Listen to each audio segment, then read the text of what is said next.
But I was wondering if you could perhaps explain to people that might not understand how losing our freedom of speech, which our current president signed off on, would greatly impact how we can protest and help to stop the genocide. Great. Those are fabulous questions. So first on why third parties, are kind of kept out of the media.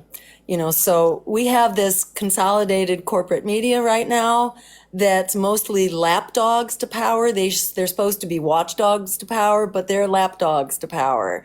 And more often they're concerned with doing the big interview, with landing something that's good for their careers, as opposed to, serving the cause of free speech, and being a watchdog.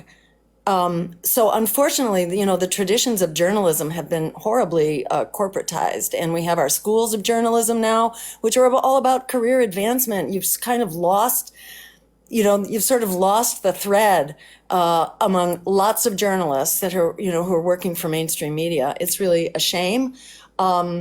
And so they're not inclined to cover third parties. They don't want to ruffle the feathers of the big players that they want to earn their interviews with. So that's part of the problem. I think a lot of the related to that is that you have these two very powerful political parties that are sponsored by the economic elites, and they do not want competition. And all the rules of the road are about silencing competition. They are very afraid because everyday people are really struggling to survive right now and really want other choices. So they're very frightened that people should hear.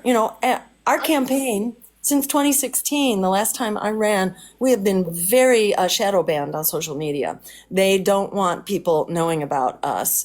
And, I regard that as kind of a badge of honor that they're so threatened, but they are very threatened by independent politics that actually speaks to the things that people are screaming for. Most people want healthcare as a human right. Most people want to get rid of student debt and make public higher education free. And, the vast majority of people want to end the genocide in Gaza, which is why they're coming down with an absolute hammer now to silence, to silence alternatives. So I think that's the answer to your first question. The power structure does not want, ferociously, they really want to silence political opposition. The great Democratic Party that talks about what a friend it is to democracy is very busy throwing its competitors like myself off the ballot.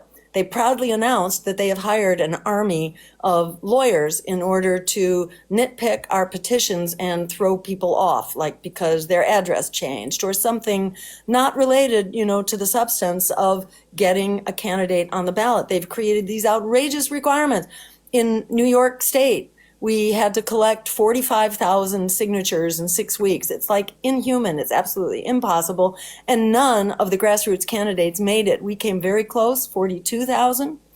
All the others, including the libertarians, they got 4,000. We got 42,000, which tells you how on fire people are to shut down this genocide, which is, kind of a major issue for us. So this is basically what the Democrats are doing. They're silencing their opposition. Where do we stand? We saw a bunch of reports out of North Carolina this week that have been sent to me over and over again, that everybody who signed petitions for you, for Kennedy, people are knocking on their doors, asking them to sign new forms, saying they were withdrawing their signatures. And people are asking how their addresses got to these people. Wow. Showing up with clipboards, asking them to sign a revocation of their signatures from the petitions. Okay, this is the first that we've heard of that. If you can pass on to me, because we're going to court all over the place. Yeah. The Democrats announced back in March that they were hiring an army of lawyers to try to throw us off.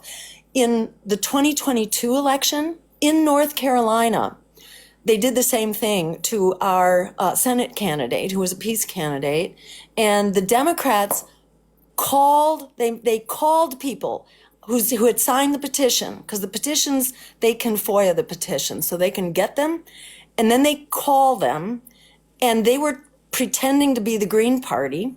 They were pretending to be the Green Party, telling signers to please take their name off the petition because the party decided they didn't want to run a candidate anymore or something like that. Nonsense. And they happened to call the head of the party. They called the head of the Green Party and told him that the Green Party wanted him to take his name off the ballot. So he recorded the phone call and took it to court, and we were able to get him fined on that. But this is like, they should be in jail for that. I mean, talk about interfering with our elections. You know, they want to point to some like ludicrous tweets from the Russian Internet Research Agency, tweets that had nothing to do with the election, and they want to say that was interference. This is election interference. You know, how can that not be fraud that sends people to jail? So anyway, I'm very interested to hear that they're doing this. They told us, you know, they're also advertising for infiltrators. They're publicly advertising for infiltrators. So this is what you get. You know, this is where this is that war on democracy. This is that rising fascism that we don't have to wait for Donald Trump about. You know, this is authoritarianism, plain and simple, throwing opposition candidates off the ballot. This is an assault on all of us, and not just on alternative candidates, but on voters who want alternative choices. This is how the Democrats shut them down. It's absolutely outrageous, and thank you so much, Tiffany, for the heads up about this. I will get that sent your way. Yeah, thank you. Damn. All right. I'm gonna come. So I don't have clean segues because we really are all over the board right now. Amy, I'm gonna come just to you, and then I'm gonna cruise to my right over here. So Amy, what would you like to ask Dr. Stein tonight? Thanks so much for being here, Dr. Stein. I know we all so appreciate it. I'm a former attorney, and 4 years ago, my husband's former employer, Amazon, accused him of a crime. He was never charged with the crime, but we had to deal with the DOJ investigation for 4 years. And our assets were seized for 22 months, and we had to hire lawyers to fight to get them back. Oh, man. And for me, it was this experience of corporate capture going far beyond anything I'd ever imagined in America. And my question is pretty basic, though. Like, given the state of the Citizens United, the power of oligarchs and the major companies across all industries in America, yes, how do we even begin to fight their power over everything? And what would you do as president to do that? Yeah, right. I mean, this is a real problem. You can look at also what happened to Stephen Donziger, you know, the attorney who defended the indigenous people in Ecuador, you know, like just this was motherhood and apple pie, you know, defending their water supply. They're really sick. They're dying from cancer. We had the same law firm represented Chevron against Donziger, who represented Amazon against my husband, Gibson Dunn. Yeah. And the Democrats are just like okay with it. They're just okay with it. It's just, I think it's just another example of what a state of emergency we're in. Our democracy is absolutely on life support. This corporate capture is in every dimension of our government. And, you know, it's Congress, it's the White House, you know, it is our regulatory agencies, all of them, and it's the judiciary. Mm-hmm. And this is why, you know, the Declaration of Independence says that all just power derives from consent of the governed. Our system has become so corrupted that nobody has confidence. We no longer consent, you know, which is why society is so incredibly fragmented right now. We've lost our glue. We've totally lost our glue because we've kind of been corporatized and we've been corrupted by the infiltration of money. And, you know, I think how we approach this is one step at a time. We do what we can do, you know, and we move on that first. So let me just say, on day one of our administration, we initiate an antitrust lawsuit against the corporatized media. So at least we can begin, you know, and that's something that the presidency can control. We can begin to free up media so that we actually have honest reporting, which is really important for mobilizing people. You have to mobilize people in order to, you know, fix these problems. People need to be informed about what the problem is and how it can be fixed. You know, we don't have a functioning press right now. So it's very hard for us to ever gin up, you know, the momentum that we need to solve this stuff. One of the big problems in the judiciary, you know, has been basically the influx of money coming in through these so-called nonprofits that have been promoting these really corrupt judges, these very corporate, serving judges, which are promoted not only by the Republicans, they're also promoted by the Democrats. And we've seen Schumer, line up to move through these judicial appointments that are awful. And, I think it's, what do we do with the judges, the corrupt judges who are already appointed? I'm not sure, but in part, having a media that will actually talk about this and hold their feet to the fire is really important. And also to begin challenging money in politics. In my home state, one of the things that I had, did early in my kind of political activism, experience, I became part of a coalition that was working to pass campaign finance reform and get big money out of politics, the so-called clean elections law, which we passed by voter referendum because the legislature won't touch it with a 10-foot pole. They don't want to threaten their big donors. So we created a system of public financing, which doesn't get rid of the corrupt. We need to do that also. But at least if you have the option for public financing, you create, you have a fighting chance, and you can begin to get other candidates elected who don't have to go through the same kind of corporate filter in order to get to office and raise the money that they need and so on. So, we can begin to move public financing, which the public supports in enormous numbers. And this is one of our priorities in our democracy agenda, to move forward public financing, and to expose at the same time those who are supporting the corruption of our judicial system, so that we can interrupt this flow of corporate appointments to the judiciary. That's not going to solve the whole thing, but that at least gets us going, together with, the role of the press in pointing this stuff out, because these stories are so outrageous and they infuriate people. People identify with this sense of being, victimized by big corporate government. And I want to just quickly point to what happened under Richard Nixon, who was one of the most conservative presidents ever. And we had a very conservative Supreme Court. But we, the public, were so mobilized at that time, we were able to push through that court, Roe v. Wade. And we were able to achieve legalization of abortion for the first time, even through a conservative court. When you're mobilized, at the end of the day, like Alice Walker said, it really is having the courage of our convictions and standing up. And when we do that, there's all kinds of stuff we can achieve, but there are lots of roadblocks right now to mobilization, and the corporatized press is a big one. You just mentioned, and I want to go to their questions. Just so everyone knows, Dr. Stein has offered us 2 hours tonight, so we're not as pressed for time as we have been in other lives, which is great. I just want to say, you just mentioned a couple really, really big things going on, right? But you just mentioned that we were able to get Roe v. Wade passed in RBG's. If you want to deal with the problem, then do it if you are codified. There have been multiple points where, and I'm not saying that I'm for it or against it, where if the Democratic Party was for codified abortion access, they could have done it. They had supermajorities at multiple times, and they did not. Do you think that's more to do with them needing it as a rallying cry or wanting it as a divisive issue? Or do you think it's just something that they weren't willing to deal with, or just wanted their heads in the sand about? Well, it's hard to avoid the conclusion that this was just a fundraising tactic they didn't want to give up. Because they did have the opportunity over and over again. And even more recently, when they didn't have a supermajority, but they had a majority, they had the option to change some of the rules about where a supermajority was needed. The Republicans did that. They did that in order to move through judicial appointments short of, the 2/3 majority. They moved that to a simple majority. And the Democrats had the same power to modify the rules of the game, so they could have,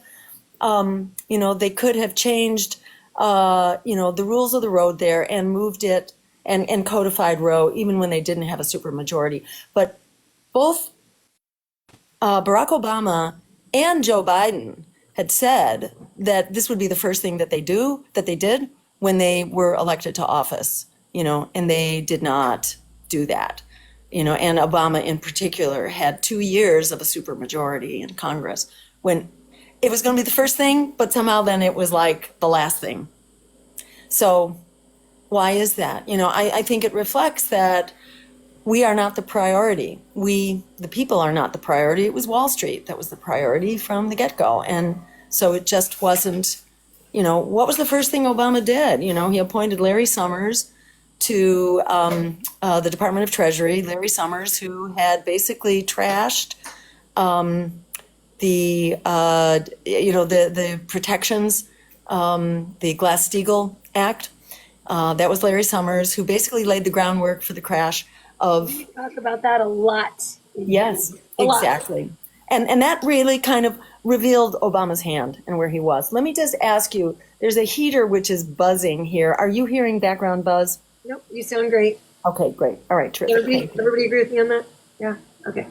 I'm going to take you down to James Lee, who is an investigative reporter that covers a wide diversity of issues. He is really a citizen's journalist, but he came from the world of big corporate wealth management and development. And he has some really interesting questions. I'm going to go down to James, and we're going to see which he is most motivated after hearing what you said so far to start with.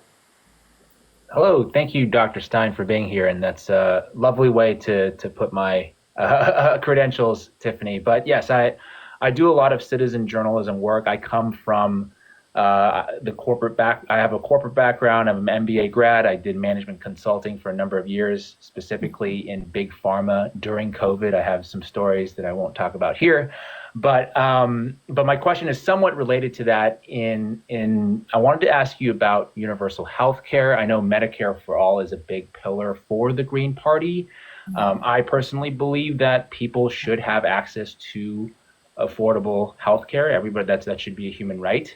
But my question is around sort of the collusion between government and business when it comes to healthcare. We know that universal healthcare, Medicare for All, necessarily means that it's government healthcare, and we saw during COVID government health officials, Anthony Fauci, CDC, I would say disregarding science, whether it be about mask wearing, social distancing, that this has all come out, changing quarantine periods based on feedback from CEOs, this type of stuff. And now we know that they were trying to circumvent FOIAs to hide their involvement with gain-of-function research, closing businesses. I know that's impacted a few people in here, as well as many regular Americans. And I was watching it. You mentioned the congressional hearings. I was listening to the congressional hearings, and the Democrats are basically, hailing him, Fauci specifically, as a hero. Republicans seem to be attacking him for purely partisan reasons. Now, I'm curious to hear, what are your thoughts about Fauci's leadership? Because a lot of people will point to him and say, how can the government be trusted to run healthcare? And do you think he should be held accountable for basically lying to Americans? Yeah, okay. Those are all really great points and great questions. First, let me just say that Medicare for All is not a government healthcare system. What it is government facilitated insurance so that there's only one insurer. Basically, it's a simplification of insurance. Right now, insurance and the bureaucracy surrounding the tracking of insurance, there are hundreds, if not thousands, of different insurance plans. And simply tracking which plan is going to cover what consumes 1/3 of our healthcare dollars, which is for this massive insurance bureaucracy. So Medicare for All is simply a simplification so you get rid of that insurance bureaucracy. It doesn't change the individual provision by separate providers. It doesn't actually manage that. It doesn't change that. It's only the insurance which changes. The questions you're raising would apply more to a national health insurance plan, like what Great Britain has. And that's not, many people regard that as kind of an ideal, but it's not something we're ready for right now. We're not advocating for that at this time. There's a fair amount of dialogue and discussion and education that has to go into that, and addressing exactly the kinds of questions that you have. But let me say more generally to those questions, what about this government corporate collusion? Because we did, there was a lot of that going on in COVID. And, not just COVID, but in general, I mean, look at Big Pharma and its control over our, reimbursements for drug expenses, for example. The Democrats have long been claiming that we would have this bulk purchasing program. So what did they finally do in the Inflation Reduction Act? They're patting themselves on the back on this great program. Well, this great program is going to amount to, I think it's 10 pharmaceuticals by 2026. And there are thousands of pharmaceuticals. This is just a drop in the bucket. They're really not fixing the problem. And we see that over and over again. I can tell you stories about our effort to implement Medicare for all in my home state through a referendum where, again, wasn't so much government, but it was the industry that slammed the referendum campaign with false advertising, basically, and outspent it 50-1 and beat it back. But, we're seeing this in many aspects of healthcare, in all aspects, really, of regulation, whether it's, vaccine policy or whether it is GMOs, whether it is the regulation of the airlines industry, whether it is opioids, and the influence of the Sackler family that basically they basically purchased the permissions that they wanted for fentanyl and opioids and created this mess where 100,000 people are dying every year because they can buy influence. So it has completely eroded our faith in government institutions. There's just been all these disasters. Look at the EPA right now and their cover-up of the East Palestine spill. So, one of our fundamentals in terms of democracy reforms is not only that we have to get the money out of politics so that corporations cannot buy policy, but we also have to close the revolving door so that CEOs are not moving from Monsanto into the FDA where they can then approve GMO foods, because they are going to make a lot of money doing that. So we have to basically clean house and restore the integrity of these institutions. And that's essential for anything, for any healthcare policy or environmental, everything. We need a fundamental reboot of our democracy and the fundamental reforms that we need. But that's not impossible. This isn't rocket science, and there's very strong support for this, even though it never gets mentioned. It's never mentioned as a priority, but this is a major priority for us. I don't think the president has executive authority here, although actually, in terms of the regulatory boards, I don't know. And actually, we need to look into that to find out, how much executive authority could the president have to shut down the revolving door? Because that would be a big step in the right direction and would begin to, I think, really improve the sense of trust from which we can then begin to implement some reforms. Yeah, no, I just want to respond really quick because I think that's really, you make a good point there in terms of accountability and things like that, which oftentimes is now being thwarted specifically because of partisanship, where, Democrats, because of their backing from corporations or big pharma or something like that, they're like, oh, well, we can't attack Fauci because that would expose our own dealings in the background. So how would you, if I could follow up real quick, to kind of, I guess, break this sort of partisanship up or this party politics up in order to hold government bureaucrats accountable? Yeah, I mean, and I think that's where we have to have meaningful congressional hearings, as opposed to, congressional hearings that are trying to score political points. I think these concerns are really important. We do need to hold them accountable. That said, let me tell you that, when I was in medical school, that kind of manipulation was absolutely, it was the rule. And when I was first in my training, it was debated whether physicians should even tell their patients the nature of their illnesses and their diagnosis. There was just this incredible paternalistic, approach to healthcare, which was just horrific.